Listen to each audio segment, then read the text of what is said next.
In the name of Allah. Hi everyone, today I want to show you in this video how to remove password from Excel file. Step by step learning. Subscribe my YouTube channel and press the bell icon.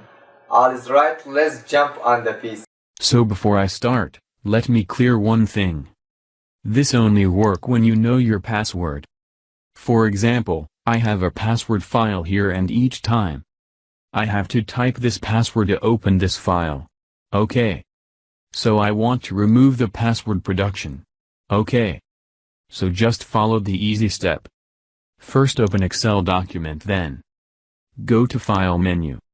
And here click on the Info command. Then going to Protect Workbook, right click here. Then click on Encrypt with Password. And here select the password. And press the Delete button on the keyboard. Click on OK. Then save your document. I want to close a document. I want to open new document.